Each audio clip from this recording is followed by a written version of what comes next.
குழந்தைகளை திட்டாம அடிக்காம நல்வழிப்படுத்துறது எப்படி, ஒழுக்கத்தை கற்றுக் கொடுக்கறது எப்படி, இது பல பெற்றோருக்கு இருக்கிற ஒரு சவாலுங்க. குழந்தைகள் தப்பு செய்யும் போது உடனே அவங்கள கை நீட்டி அடிச்சு விடுறோம் அல்லது திட்டிடுறோம். அப்போ உங்களுக்கு உடனே ஒரு ரிசல்ட் கிடைச்சது மாதிரி ஒரு உணர்வு வரும். குழந்தை அமைதியாகுது, ஆக நான் குழந்தைய சரி பண்ணிட்டேன் அப்படி சொல்லி ஒரு திருப்தி கிடைக்குது. இது நிலைக்காதுங்க, இதுக்கு வாரண்டியே கிடையாது. ஆனால் நான் சொல்ற இந்த வழிமுறைகளை நீங்க பின்பற்றினீங்கன்னா உடனடியாக உங்களுக்கு ஒரு ரிசல்ட் கிடைக்காம இருக்கலாம். ஆனால் நீண்ட நாளுக்கு ஆயுள் முழுவதுக்குமான ஒரு வாரண்டியை நான் தர முடியும். இப்படி செய்தீங்கன்னா குழந்தைக்கும் உங்களுக்கு இடையே ஒரு மரியாதை, அப்புறம் நீங்க சொல்றத அவங்க பக்குவமா கேட்கிற ஒரு குணம், இதெல்லாம் வளருங்க. காலம் பூரா அது நிலைச்சு நிற்கும். முதல்ல பாத்தீங்கன்னா எதிர்மறையான திருத்துதல்களை விடணுங்க. தவற கண்ட இடத்துல திட்டுறது, அடிக்கிறது, இதெல்லாம் எதிர்மறையான திருத்துதல்கள்.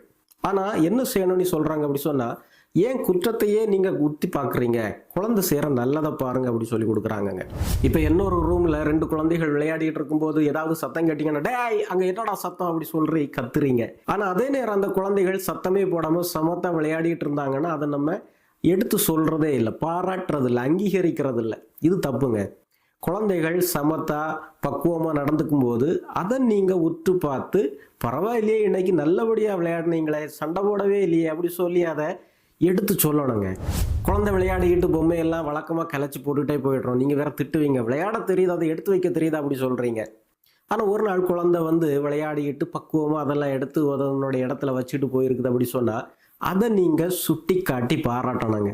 அப்போ அந்த குழந்தைக்கு நான் ஏற்கனவே அந்த டோபமைனுடைய கதையை சொல்லியிருக்கிறேன். உங்களுடைய பாராட்டு வார்த்தைகள் குழந்தை கேட்கும்போது அவங்க மூளையில் டோபமைன் அப்படிங்கிற மகிழ்ச்சியை உருவாக்குற, பெருமிதத்தை உருவாக்குற ஒரு ஹார்மோன் சுரக்குது. அது ஒரு இன்பமான ஒரு அனுபவத்தை அந்த குழந்தைக்கு கொடுக்குது. அதனால அந்த குழந்தை இந்த மாதிரி ஒரு பெருமிதமான உணர்வு அடிக்கடி பெறணும் அப்படிங்கிறதுக்காகவே நல்லதை செய்ய தொடங்குறாங்கங்க. இதை நம்ம தோட்டத்துக்கும் ஒப்பிடலாம். தோட்டத்தில் களையை மட்டும் பிடுங்கிட்டே இருக்கிறீங்க முளைக்க முளைக்க. ஆனால் நல்ல செடிக்கு நீங்கள் தண்ணி ஊற்றவோ உரம் வைக்கவோ மறந்துட்டீங்கன்னு வைங்க, அந்த தோட்டத்தினால என்ன பிரயோஜனம்? அதுபோல தாங்க குழந்தையுடைய வாழ்க்கையும். அவங்க தப்பு செய்யும்போது அதை பிடுங்கிறதுக்கும் திருத்துறதுக்கும் மட்டுமே கவனம் செலுத்திட்டு இருந்தீங்கன்னா அவங்க மனசில் நல்ல குணங்களை எப்போ வளர்க்க போகிறோம்? அதனால அவங்க நல்லது செய்யும்போது, நல்லது அவங்களுடைய மனசுல முளைக்கும் போது அதுக்கு தண்ணி ஊற்றணும், அதுக்கு உரம் போடணும், அதுக்கு பாதுகாப்பு கொடுக்கணும். அதுதான் உங்களுடைய பாராட்டும், உங்களுடைய அங்கீகாரமான வார்த்தைகளும். வெல்டன்ரா, சூப்பரா செய்திருக்கிறடா அப்படி சொல்லி நேர்மறையான ஒரு அங்கீகாரத்தை அந்த குழந்தைகளுக்கு தொடர்ந்து வழங்கும் போது குழந்தைகள் நல்லது செய்ய தானாகவே பழகிக்கிறாங்கங்க. ரெண்டாவதா பாத்தீங்கன்னா பாசமான, அக்கறையான, தனித்துவமான ஒரு உரையாடலுங்க. முன்னாலெல்லாம் நம்ம குடும்பங்கள்ல ஒரு பழக்கம் இருந்தது. குழந்தைகள் ரொம்ப துருதுருப்பாங்க, இங்க ஓடிட்டு இருக்கிறாங்க, அடுத்தவங்களை அடிக்கிறாங்க அப்படிலாம் இருந்ததுன்னா அந்த குழந்தைகளை தனிமைப்படுத்துறது, எங்கேயாவது கட்டி போட்டுருவாங்க. எனக்கெல்லாம் ஞாபகம் இருக்குது, சின்ன வயசுல உரல்ல என்ன பிடிச்சி கட்டி போட்டிருக்கிறாங்க. இதே மாதிரி குழந்தைகளை எங்கேயாவது அடைச்சி வைக்கிறது, கட்டி வைக்கிறது, இப்படிலாம் நிறைய சேட்டைகளை நம்ம குழந்தைகள்கிட்ட செய்வோம். ஆனா உளவியலாளர்கள் என்ன சொல்றாங்கன்னா, இதெல்லாம் பயன் தராது. அந்த குழந்தைகள் தனியா இருக்கிற அந்த சமயத்துல என்னை ஒருக்கா அவுத்து விடுவல்ல, என்னை ரிலீஸ் பண்ணுவல்ல, அதுக்கப்புறம் உன்னை வச்சுக்கிற அப்படிங்கிற ஒரு வன்மம் தான் வளர்ந்துகிட்டே இருக்குங்க. அதனால என்ன சொல்றாங்கன்னா, நீங்க குழந்தைகளை தனிமைப்படுத்தாதுங்க. அந்த குழந்தைகளை தனியா உங்களோட கூப்பிட்டுக்கிட்டு வெளியே போங்க. வீட்டில் அவங்க ரொம்ப சேட்டை செய்யறாங்கன்னா, தம்பி வா கொஞ்சம் வெளியே போகலாம் அப்படி சொல்லி கூட்டிட்டு போய் ஒரு ஆத்தோரமா, ஒரு கோயில் பக்கமா உட்கார்ந்து பேசுங்க. தம்பி இப்படி செய்யறது எனக்கு பிடிக்கல, இது நம்ம குடும்பத்துக்கு அழகு இல்லை, நீ நல்ல பையன்டா, நிறைய நல்ல காரியங்கள் செய்யறான், இந்த ஒரு செயலும் எனக்கு பிடிக்கவே இல்லை, கொஞ்சம் திருத்த பார்த்துக்க இப்படி சொல்லலாம். பள்ளிக்கூடத்துல கூட சில ஆசிரியர்கள் என்ன பண்ணுவாங்கன்னா, பசங்க ஏதாவது தப்பு செய்யும் போது பிடிச்சி மேசைக்கு கீழே சிற வைப்பாங்க. அதை ஜெயிலுன்னே சொல்லுவாங்க. அப்ப அந்த பையன் அங்கங்க அசைய முடியாது அப்படி சொல்லி அவர் நினைக்கிறார். ஆனா அந்த பையன் அந்த மேசைக்கு கீழே இருந்து என்னென்ன சேட்டை பண்ணுவான்னு பாக்குற நமக்கு தெரியும். அவன் அங்க இருந்து ஒரு மாதிரி சைகை வைப்பான், வாத்தியாரையே பரியாசம் பண்ணுவான், இங்க இருந்து எல்லாரும் சிரிப்பாங்க. அது அவருக்கு ஒரு இடைஞ்சலாகவே இருக்காங்க. அந்த பையனை திருத்துறதுக்கான முறை அதுவே கிடையாது. ஒருவேளை அந்த வாத்தியாரு அந்த வகுப்பு முடிஞ்ச உடனே அந்த பையன்கிட்ட ஸ்டாஃப் ரூம்ல என்ன பார்ப்பா அப்படி சொல்லிட்டு போயிட்டாருன்னு வைங்க, அந்த பையன் பயந்துகிட்டே தான் போவான். ஆனா அந்த ஆசிரியர்கள்லாம் இருக்கிற அந்த ஓய்வறையில அவன் நுழையும் போது அந்த ஆசிரியர் மற்ற ஆசிரியர்கள்ட்ட இவன் தான் வளன், என் கிளாஸ்ல நல்லா படிக்கிற ஒரு பையன், நல்ல பண்புக்கு சொந்தக்காரன், இப்படி கூட 2-3 வார்த்தைகளை போட்டுக்கிட்டு அப்புறம் அவனை உட்கார வச்சு அமைதியா பொறுமையா அவனுடைய கண்ணை பார்த்து, தம்பி நீ நல்லா படிக்கிற ஒரு பையன், நிறைய திறமைகள் உன்கிட்ட இருக்குது. ஆனா வகுப்புல நீ மற்றவங்களை என்ன செய்யற, டிஸ்டர்ப் பண்ற, அடுத்தவங்களை அடிக்கிற, அடுத்தவங்கள்ட்ட நான் பாடம் எடுக்கும்போது பேசிக்கிட்டே இருக்கிற, அது மட்டும் எனக்கு பிடிக்கவே இல்லை, கொஞ்சம் அதை சரி பண்ணிக்குவியா அப்படி சொல்லி கேட்டார்னு வைங்க. அந்த பையன் திரும்ப அந்த வகுப்புக்கு வரும்போது ஒரு திருந்தின பையனா வருவாங்க. அடுத்த நாள் அந்த வாத்தியாருக்கு அவன் எந்த தொந்தரவும் கொடுக்க மாட்டான், அந்த வகுப்புல சமத்தா இருப்பான். ஏன்னா அமைதியா அவனுக்கு ஒரு இடத்துல அவனுக்கு பக்குவமான ஒரு வழிகாட்டுதல் கிடைச்சிருக்குது. மற்றவங்க முன்னால அவர் எடுத்தறிஞ்சு பேசி அவனை அடிச்சிருந்தாலோ திட்டிருந்தாலோ அந்த பையனுடைய அந்த குணத்தை அவர் உறுதிப்படுத்துறார். நீ இப்படிதான்டா, நீ உதவாக்கறடா, நீ மற்றவங்களை தொந்தரவு பண்ணிக்கிட்டு தான் இருப்ப அப்படி சொல்லி அதை உறுதிப்படுத்திட்டு போயிடுறாரு. அதை நிரூபிக்கிறதுக்காகவே அவன் தொடர்ந்து தப்புகளை செய்துக்கிட்டே தான் இருப்பான். அந்த வகுப்புல அவன் உதவாத ஒரு மாணவனாக தான் கடைசி வரை இருப்பாங்க. மூணாவதா பார்த்தீங்கன்னா, குழந்தைகள் சில தவறுகள் செய்யும் போது இயற்கையாகவே அவங்களுக்கு கிடைக்கிற சில விளைவுகளை, சில அனுபவங்களை அனுபவிக்க விடுங்க. இப்போ நீங்க குழந்தைய சாப்பிட்றான்னு சொல்லுவீங்க, அவன் அடம்பிடிப்பான், எனக்கு சாப்பாடு வேண்டாம், நான் சாப்பிடல அப்படி சொல்லி திமிரா பேசுறான்னு வைங்க. நம்ம என்ன செய்வோம், வழக்கமா அவனை தொடர்ந்து கெஞ்சுவோம், சாப்பிட்றா கண்ணா, சாப்பிடலன்னா உடம்பு கெட்டு போகண்டா, தூக்கம் வராதுடா, நைட்டு உனக்கு பசிக்கண்டா, அப்புறம் என்னால் எழும்பி உனக்கு சாப்பாடு கொடுக்க முடியாதுடா, இப்படிலாம் கெஞ்சிக்கிட்டு இருப்போம். அல்லது பொறுமையா இருந்துக்கிட்டு அப்பா வேலை முடிஞ்சு வந்த பிறகு அவர்கிட்ட சொல்லி கம்ப்ளைண்ட் சொல்லி அவரை பேச சொல்லுவோம். இப்படிலாம் அவனை தொடர்ந்து நச்சரிச்சுக்கிட்டே இருப்போம். உளவியலாளர்கள் என்ன சொல்றாங்கன்னா, குழந்தைகள் சில செயலை செய்யாம அடம் பிடிக்கிறாங்க அப்படி சொன்னா விட்டுருங்க, கண்டுக்காதுங்க.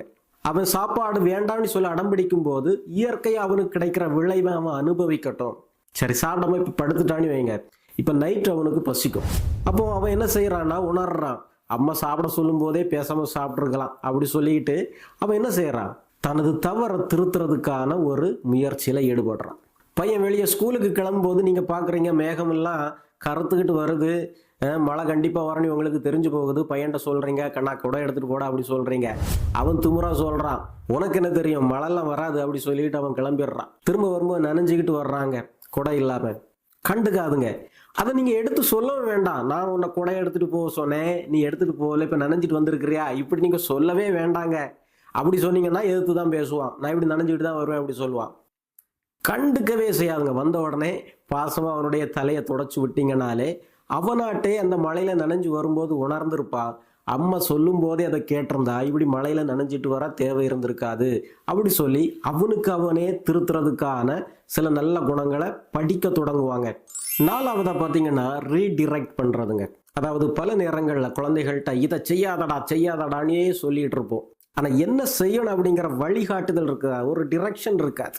குழந்தைகளுக்கு துருதுருன்னு தான் அந்த இயல்பு இருக்கும், ஏதாவது செய்யணும்னு தோணும், அதனால ஏதாவது செய்வாங்க. ஆனால் பல நேரங்களில் குழந்தைகள்கிட்ட அதை செய்யாதடா, எத்தனை தடவை சொல்றது, அதை செய்யாதன்னு சொல்லி அப்படி செய்யாத அப்படிங்கிறதெல்லாம் நம்ம கவனமாக இருப்போமே தவிர, எதை செய்யணும் அப்படிங்கிறத நம்ம சொல்லி கொடுக்கறதோ அதுக்கான ஏற்பாடுகளை செய்கிறதோ கிடையாது. குறிப்பாக குழந்தைங்க சுவரில் கிறுக்கல் செய்கிறத பற்றி நான் ஏற்கனவே ஒரு வீடியோ போட்டிருக்கிறேன். உங்களுக்கு அது பிடிக்காது தான். ஒருவேளை வாடகை வீட்டில் இருப்பீங்க, குழந்தை சுவரில் எழுதுனா அது பெரிய பிரச்சனையாகும். அப்போ அதுல எழுதாதடான்னு சொல்லுவீங்களே தவிர அவன் எதுல எழுதணும் அப்படிங்கிறதுக்கான ஏற்பாடை செய்ய மாட்டீங்க. ஒருவேளை அந்த சுவர்ல ஒரு சார்ட் பேப்பரை ஒட்டி வச்சுட்டு அதுல போய் எழுதுடான்னு நீங்க வழிகாட்டலாம். அல்லது ஒரு போர்டு, ஒரு டிராயிங் போர்டு வாங்கி கொடுத்து அதுல போய் வரடா அப்படி சொல்லி வழிகாட்டலாம். இப்படி எதை செய்யக்கூடாதுன்னு சொல்றதுக்கு பதிலா இதை செய்ய அப்படி சொல்லி வழிகாட்டணுங்க. பையன் எப்போதும் வீடியோ கேம்லயே விளையாடிட்டு இருக்கிறான். எல்லாருக்குமே அது பெரிய கவலையா தான் இருக்குது இப்போ. ஆனால் எத்தனை வீட்டில் போர்டு கேம் இருக்குது, ஒரு கேரம் போர்டோ ஒரு செஸ் போர்டோ எத்தனை வீட்டில் வாங்கி வைக்கிறீங்க. ஆக அந்த பையனுக்கு வேற வாய்ப்பே இல்லைன்னா அவன் செல்போனை தான் எடுப்பான்.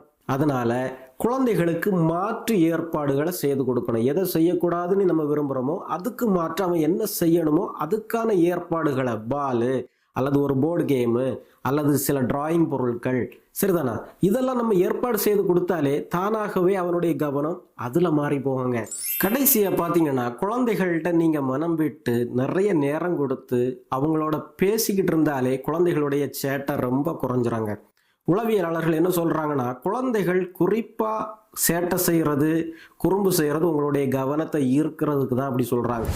உங்களை ஒரு டிஸ்டர்ப் பண்ணும்போது நீங்க திட்டுறீங்க, அவன் மேல கவனத்தை கொடுக்குறீங்க, அதுக்கு ஏன் இடம் கொடுக்குறீங்க? குழந்தைகிட்ட நிறைய பேசுங்க, கட்டி பிடிச்சி அந்த குழந்தைகிட்ட அந்யோன்யமா உரையாடுங்க. எப்படி இருக்கிற, இன்னைக்கு ஸ்கூலுக்கு போனியா, என்ன நடந்தது, என்கிட்ட சொல்லு அப்படி சொல்லி கவனமா செவி கொடுக்க ஆரம்பிச்சாலே குழந்தைகள் பக்குவப்பட்டவங்களா மாறிடுவாங்கன்னு சொல்றாங்கங்க. குழந்தைகளுக்கு நிறைய நேரம் கொடுங்க. குறிப்பாக காலையில் பள்ளிக்கூடத்துக்கு போகிறதுக்கு முன்னால், காலையில் எழும்பும் போதும் நைட்டு தூங்க போகும் முன்னாலே அந்த குழந்தைகளுக்கு ஒரு 10 நிமிடமாவது நீங்கள் அவங்க பக்கத்தில் உட்கார்ந்து நல்ல அக்கறையாக செவி கொடுத்தீங்கனாலே குழந்தையுடைய மனசு பக்குவப்படுங்க. தவறுகள் செய்கிறத ரொம்ப குறைச்சிருவாங்க அப்படி சொல்கிறாங்க.